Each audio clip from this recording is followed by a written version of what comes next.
Республиканский бюджет принимается традиционно с социальной направленностью и предусматривает исполнение в полном объеме всех первоочередных обязательств. Махмуд Аликалиматов отметил.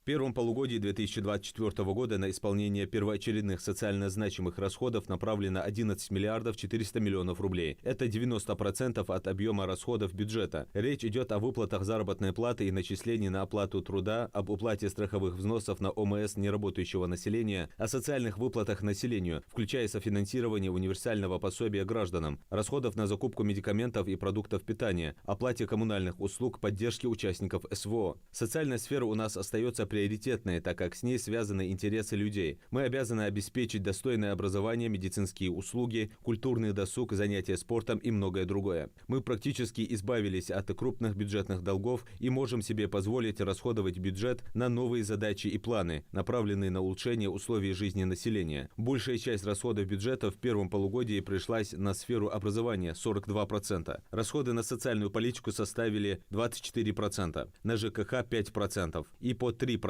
расходов пришлось на сферу здравоохранения и культуры. Благодаря реализации правительством региона плана мероприятий по увеличению доходной части бюджета и ликвидации задолженности по налогам бюджетными учреждениями в первом полугодии 2024 года удалось обеспечить прирост налоговых и неналоговых поступлений в доходную часть бюджета в сумме 741 миллиона рублей по сравнению с аналогичным периодом 2023 года. Кроме того, в текущем году не наблюдается образование кредиторской задолженности по первоочередным социальным обязательствам. Такая тенденция будет продолжена и в дальнейшем.